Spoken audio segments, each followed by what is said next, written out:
Today's guest is the talented Steve Myerson, a versatile pianist, composer, and arranger whose career spans jazz, musical theater, and more. A graduate of the University of the Arts and William Paterson University, Steve has studied with jazz legends like Harold Mabern and Bill Charlap. He was also one of the last pianists to perform with the iconic Grover Washington Jr.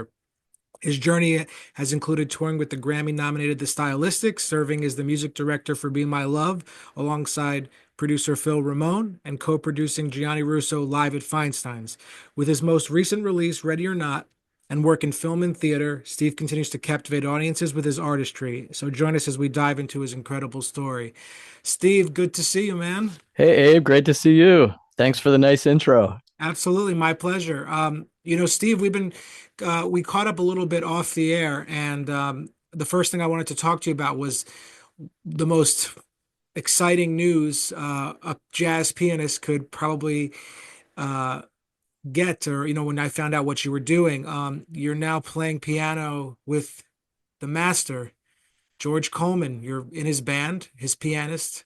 Um, it's absolutely incredible. So, when you told me that, I was so happy to hear. And, talk to me a little bit about how that came to be, because I know you're performing with him coming up. That's right, Abe. It's an incredible situation because, as you mentioned, he is a master of the music. And so he teaches students from all over the world. And speaking of a student, the story goes when I was a student at William Paterson, my teacher was Harold Mabern, who played with George Coleman for decades. And when Mabes passed away, I think it was 2019, just before the pandemic. Um, it's a funny thing how the circle of life works. Mabes passed away. I played one of his compositions as a tribute to him on my Facebook page, and that was "There But For the Grace Of," one of my favorite Harold Mabern compositions. So I played this song as a tribute, and Benny Green, the wonderful, great pianist, who I had yet to meet, but he's like a hero of mine. I always wanted to meet him. He randomly showed up on my Facebook page because of that post and commented, something like "How lovely" or "How nice, dear Steve," that kind of a thing. And so I immediately texted him, "Oh, Mr. Green, it would be so great to talk to you about Mabern and this and that." And we had this long dialogue, which turned into many years long friendship since then. So I've been really close with Benny, and he's sort of become a mentor and close friend. But more importantly, we were going to meet and in person, because this was all on Facebook. He said, "Hey, I've got a gig in New York. Why don't you come hang out?" And he couldn't come through because his flight got changed. So he texted me right away. Says, "Oh, I'm so sorry I can't do this, but man, I feel bad. But instead, would you like to meet my manager?" I said, "That's interesting. Benny Green's management. Okay, sure, why not?" And that's Eli Windahl of Green Door Artist Management. So I met Eli. We became really quick friends. She's also a great musician. And so it kind of happened like that. Now, fast forward a few years later, Eli, who manages tons of luminaries in jazz with her company Green Door, she started managing George Coleman. And so one day, Mr. Coleman was interested in recording a new project. And so he told Eli, he said, I've never done like an all original project.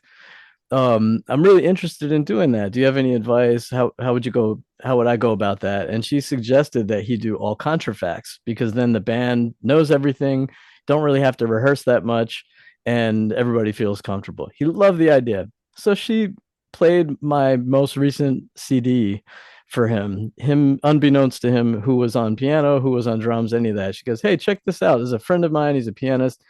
He made a record of all contrafacts called Ready or Not." So he's listening. And he's going, "Man, okay, I like this. Who's on piano? I like this guy. I want to meet him." And that's how it came to be. He heard me play from a record, from all that history of Harold Mabern passing away, meeting Benny Green, meeting Eli, and him hearing my record and saying, "I want to meet this guy." So eventually he invited me to his apartment to play some tunes, and we did that. Little did I know it was an audition, Was it just so to duo? speak. When you Just play, duo. Actually, no, the first time Alex Claffey came over as well, and he just jammed with us, and we just had a jam session, calling tunes and having some fun. I know Claffey from Philadelphia. Well, not personally, not well, but we're kind of cross paths with the same circle since we're both from the Philly area. Um, so after that session, he invited me back and back again and back again. And one more little end to the story, which is such an honor, is that after a while, it kind of turned into some lessons. And for me to have a chance to study with the great master, I mean, he teaches students who are at high level who come to him from all over the world. But you got to be ready for that, you know. And I think finally, after all these decades in the music, I felt like, okay, I think I could learn something from Mr. Coleman. Can I get some lessons? We did that for the whole summer, and he called me up one day and he said, Steve, this is kind of a quote. He said, you know, I respect you so much, and out of great respect for you as a person and a musician, I can't charge you for lessons, man. He's like, just come over and I'll just show you stuff and we'll just play, you know. It was just like, wow, I almost cried. It was just unbelievable to have him call me like that and get that honor. I wasn't thinking about, oh, let me get a gig or any of that kind of stuff. I was just humbly happy to be there and learning, and kind of getting my butt kicked a little bit too at the piano. So after that phone call, it turned into an opportunity where he was looking for a pianist, and there's some upcoming gigs on the horizon, and you know, we've developed this friendship and playing relationship over the past couple months that he offered the gig to me, and that's going to be at Birdland on January 21st. So I'm really excited to be joining the George Coleman Quintet on the 21st. I will be there. I'm so stoked. That's amazing, man. I'm so glad you're going to be there.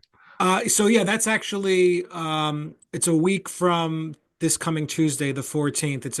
It's in 12 days from now. That's right. Where can people get tickets for that? Just on the Birdland website? Yeah, I believe I want to say Ticketmaster is handling it, but yeah, if you just go to birdlandjazz.com and look for the show, it's a Tuesday night, which is nice, you know, and not too late either. I think there's a 7 o'clock set and like a 9:30 set. So So that'll be the debut of his, new band, technically speaking, with you and the other musicians. that is right. Right. That's right. Yeah. Yeah. It's a debut. Mr. Coleman has never had his own quintet. This is kind of new. I mean, you might say, oh, but what about the group with Harold or with Mike Ladon or, you know, Eric Alexander? All of those groups, of course, were put together. They were kind of produced. And from what I understand, and of course, Mr. Coleman wanted to play with all those heroes of mine, of course. But this is the first time where he auditioned a group of individuals and put them together himself. So we're really excited about that. Yeah, I mean, this is absolutely amazing. Now that you've been working with him and like you've been with him, rehearsal and stuff, I would imagine you feel more relaxed as if you're just, working with a friend. I mean, I'm sure you look up to him and stuff, but does it feel more like of a friendship at this point? Yes and no. um, the yes part, yeah, we're absolutely friends, life for life, you know, and it's a great, comfortable situation. He's so kind and he's so supportive musically and mentoring me, and some of the other musicians, the young musicians that we're playing together with. I think the reputation he has, which is very true, you just don't know what he's going to do on the bandstand. Part of it, he's 89 going on 90. He doesn't have the best eyesight, so he can't see a set list. So he's just going to call whatever tune, and you have to know it. So we've been working a lot on repertoire. You know, I'm trying to learn more standards, but the scary part is probably the thing that makes me most nervous, to be honest, is the idea of, you know, wow, he could call a tune that I don't know, and I'll try to hear it, but if I can't even hear it, what do you do? You know? And so I have no shame in, if I really have to, I'll just pull up that I real B if I really have to, you know. No, I love that you're being honest about it because, there's you know, almost like people can feel slightly, ashamed about those things, but technology helps us too these days. Steve, you've had the opportunity to do so many things. I know you worked with the Stylistics for a long time. Uh, Now you're also involved in the jazz education world. You're teaching at one of the most prestigious jazz programs in the country, William Paterson University. So it's almost like all of these things are just kind of like coming together at this point in your life, the educational component at your alma mater. Yeah, it's fascinating. It's kind of still surreal. I mean, I'm going into now my fifth year at William Paterson, or I'll be going into the fifth year in the fall. And it's still new to me. The idea of I went to graduate school there and all of my heroes taught there. And 20 something years later, I'm there on faculty. It's mind blowing. But also I think I've been working at this just for so long, and I've been blessed with some great opportunities for performance, and I just come with a ton of experience. Plus, I love teaching. It's really a passion of mine. And when you put all those things together, if you love teaching, you kind of get good at it. You find ways to tailor to the students. Then you become maybe a classroom teacher at some point. And I've had some experience there. And you put that all together with the performance knowledge and life experience. I mean, I've been fortunate with the Stylistics to travel the world, and you kind of learn people management that way, so to speak, and that helps you with student and classroom management and administrative duties. So all of that put together, yeah, I mean, I think I'm at the right point in my life to do this and Well, to I do think it's the students it's well worth talking justice. about because, if we're going back, let's say 10 years or, so like let's say when we met and everything, I know you were doing other things in your like you're not with the Stylistics anymore, but doing that, doing, piano technician stuff, doing other gigs, as a sideman. And it's just like I think it's a valuable lesson because, you've always just been, pushing forward, trying to improve, being a really great guy, personable and everything. And it's just like if you just keep going, you know what I mean? These things can happen. And when we're talking about being an educator at William Paterson and we're talking about being in George Coleman's band, we're talking about, the high jazz career, like the high level of it. You know what I mean?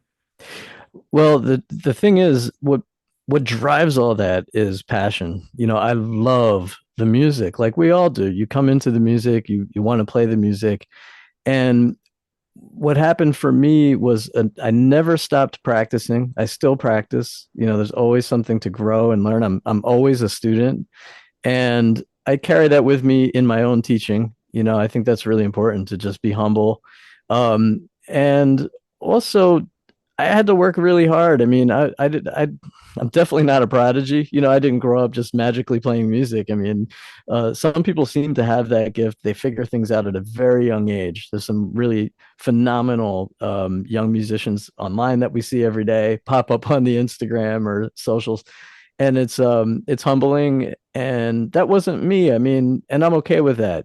I came into this music in my own sort of way, and I try to put the blinders on even more so. I'll give myself my own advice in preparing for the George Coleman gig is you have to put blinders on and don't worry about what other musicians of the same instrument are doing because it can kind of be scary. There's always somebody better than you out there or more innovative or younger or they have just more stuff going on, but that's them. And so I'm me, and I finally at my age, it took me this long to be comfortable in my own skin and just accept what my life has brought me and how the cards have unfolded, and therefore I'm able to move forward and not waste precious time being depressed. I think that's a really important thing. Is don't worry about everybody else. Just be healthy and make good choices for yourself, and the music will come together. And opportunities will come,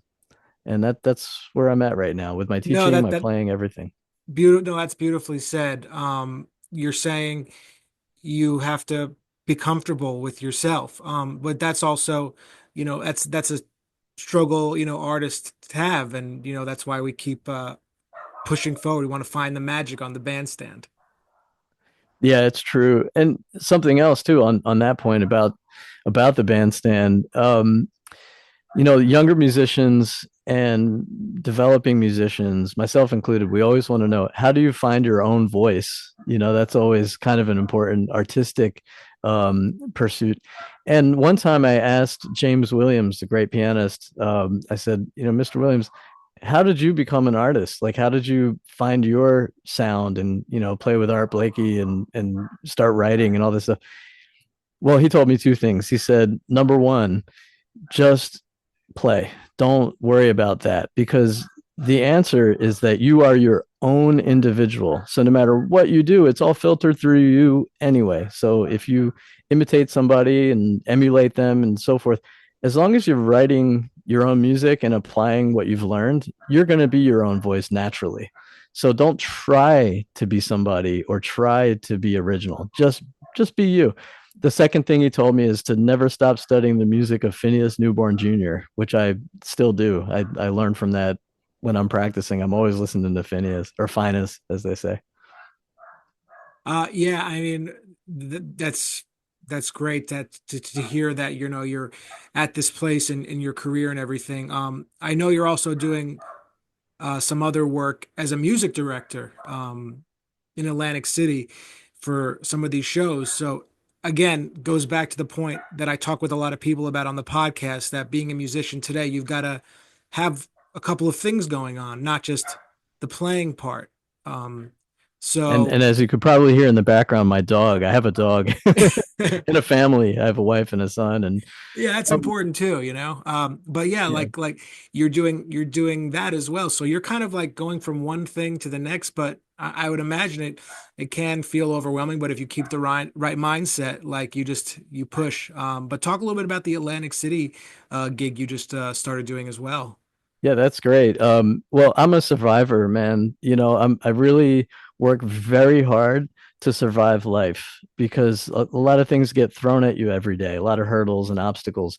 And so, the main thing is to keep a positive energy and attitude and have faith in life that the things will work out. And for me, I don't know, I never really, I wasn't good at hustling or try to get a gig, so to speak.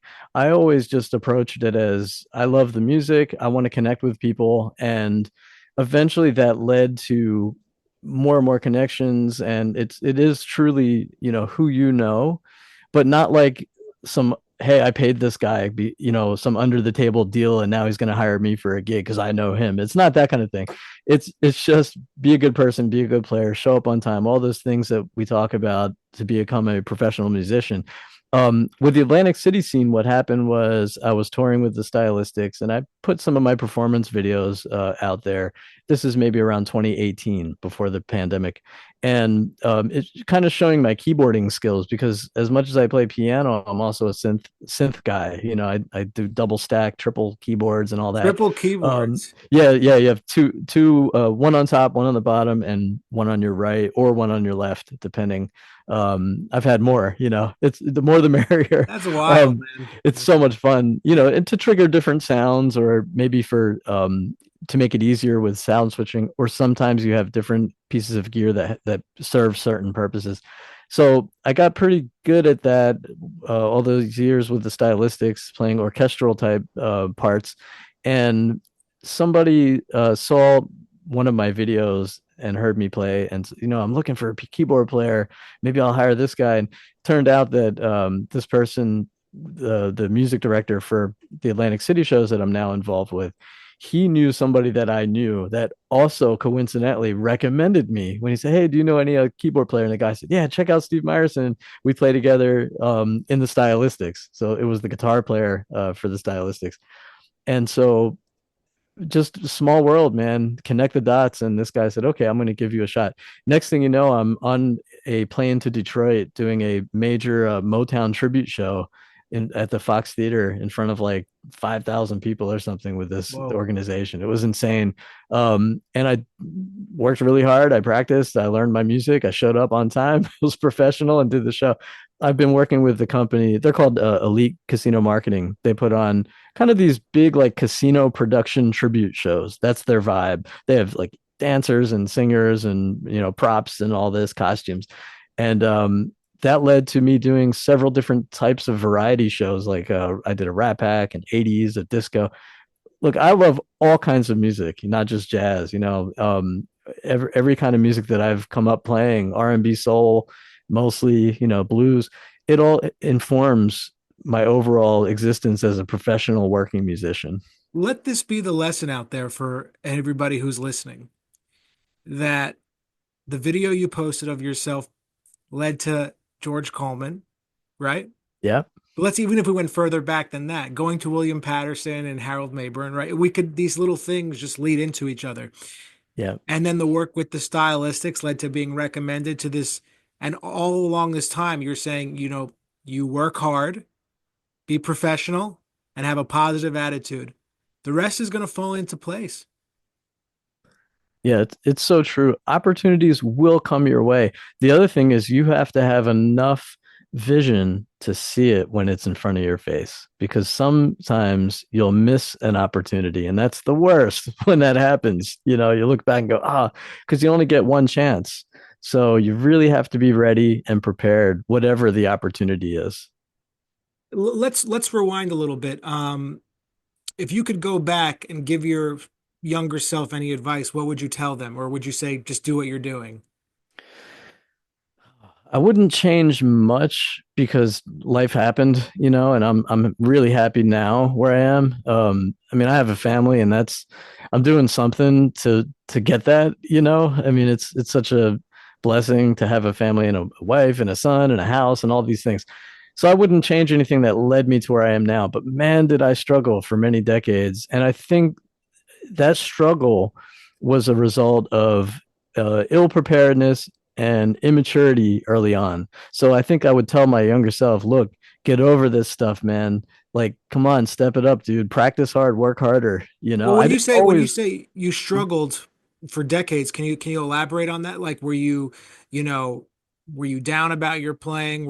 Did you want more in your career? Like, because this, struggle is something a lot of musicians understand. So can you just elaborate on that a little bit? Absolutely. If I may go back in time a little bit to the first time I joined the Stylistics, I was just out of school. I went to UArts for college, and I was working at a record store in Philly, and I got the gig, and stuff happened, right? But there is the reality of having to finance your life. Money has to be a thing that we have to have in order to do what we do. It's just a reality. It's the system that we're in. I'm not a fan of it, but we just have to have it. So that I think is the underlying root of the word struggle. It's how do you pay for your bills and your life and eat healthy and all these things. And stress too. Yeah, stress, man. I mean, that truly is a killer. It's very stressful. And so, yeah, I had this gig touring the world, but I got to be honest, it's great when you're 20 years old, but when life starts happening, you need to really pay some serious bills. Things add up. The more you do, the more expenses you have. And it just wasn't, I wasn't able at that young age. This is what I mean by telling my younger self, hey, let's get with it. I don't think I think I took that gig for granted because I had some money coming in. And so I didn't have the responsibilities. I just had an apartment and a dog and that's it. Um, as soon as I had more and more responsibilities, I was realizing, oh, if I just goof around with my friends and like spend all my money going out and all this, then there's no way I can invest in myself financially to succeed because I'm wasting it. And so I was driven to, at the same time, to become a better musician. So I said, I'm wasting my time, I'm wasting my money, and I'm not getting any better because I'm kind of goofing around and being, a young, dumb kid at 20 years old, or 21 when I joined them. So I did that for 2 or 3 years. And then I realized I need to grow up. I need to get to New York and I need to get my butt kicked as a jazz musician because that's what I really want to do. And by this time, I had already played with Grover. I was playing with everybody in Philadelphia. But for me, I wanted to expand and I kind of felt stifled. And also, I was having so much fun that I was kind of wasting all my cash. And I needed a change. I needed to just pick myself up out of that situation, that comfort zone, and get uncomfortable for a little bit and struggle for a little more. Um, so maybe it was a self-imposed struggle, but when I moved to North Jersey to study with Harold Mabern specifically, and go to William Paterson. I left touring. I left that life. I left my job. I left everything I had so that I could start all over again. And this time with a brand new focus of, I'm gonna practice hard and just not worry about gigging or touring or friends or any of that stuff. And I did that. I did that for Well, like that's, years. it's a good point because that's what you really wanted, like deep down to do, like, because I kind of relate to what you're saying because like after Berkeley, like I was on cruise ships, like I could have stayed and not gone to grad school. You know what I mean? There would have been, it's like, but you want this. If you want it, go for it, Man, that exactly. So you kind of went through that too, and that's interesting. Very similar. Yeah, I could have stayed easily, but I'm like, I don't want to, I don't want this to be what I'm doing, So music. that brings up another point, which is sometimes a gig is not a great thing because it can stifle your development as a professional artist, And so that's what I was feeling. That was a big part of leaving the Stylistics. However, years later, a decade later, it took almost a decade of shedding and practicing and new networking and experiencing the music, getting mentored by Harold Mabern and James Williams and Bill Charlap and all that. Um, Years later, I rejoined the Stylistics with a different head. I was married by then. I had my son, and a whole different respect for a world type gig like that. So I'm glad that I had the opportunity to rejoin them and tour for another 7.5 years. Yeah. With a fresh perspective too is Yeah, probably you're older, you're more mature, you're just you're a different person. I mean, your brain's not even done developing until you're like 25. yeah, yeah. That's true. My wife, she's an occupational therapist, and she knows a little something about that. And I think she told me that males we don't develop until like we're 30. This Yeah. is probably true. No, this is great. But when you're going through these, like you're saying I was going through these, the struggle, um did that influence your jazz playing in a way? Because It a made it lot of, better. well, yeah, I mean, because I don't have to get into all the stories about a lot of these artists in the music. They had their struggles, but it was with, substances, that sort of thing. So I'm just wondering if you could use the music to push in that way with that struggle.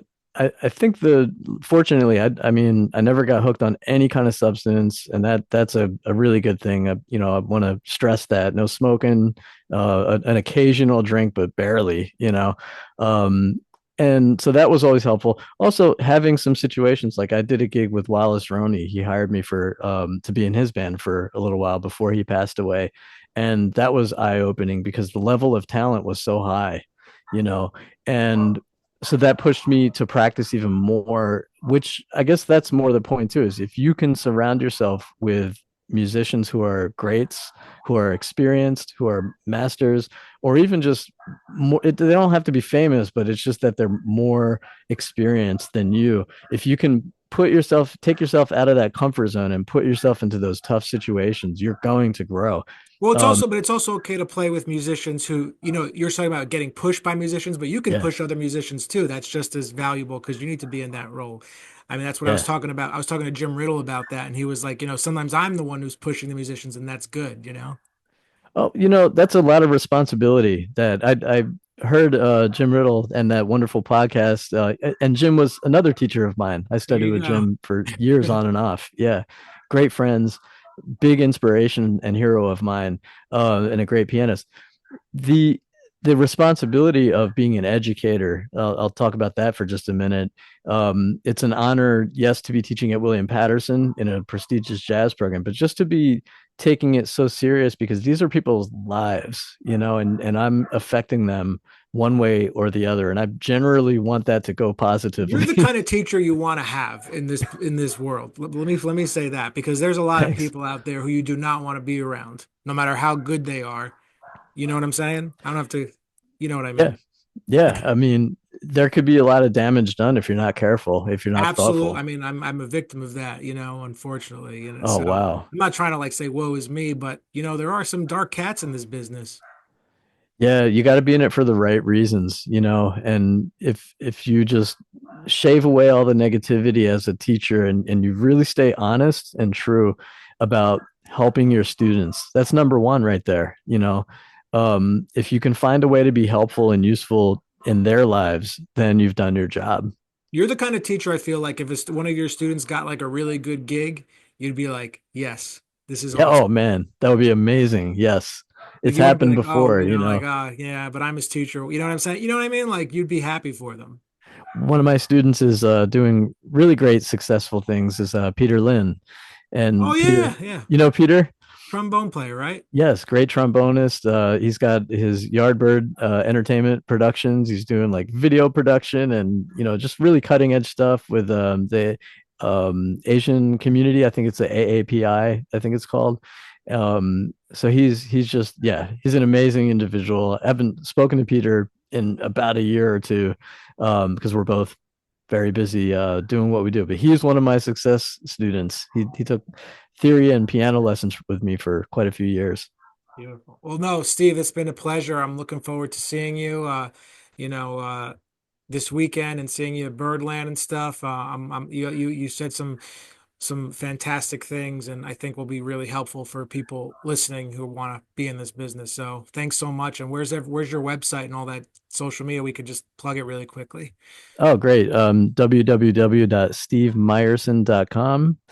And you can mostly I'm involved in Instagram, just Steve Myerson Music, and less and less on Facebook, which is also just Steve Myerson. And maybe over the coming year or so, I plan on changing that quite a bit. I need a major overhaul of my website and my Instagram page. So look out for those changes too. Thanks so much, man. Thanks a lot, Abe. Thanks for having me on Rabbit Hole Sessions, man. This Yeah, is my amazing. pleasure.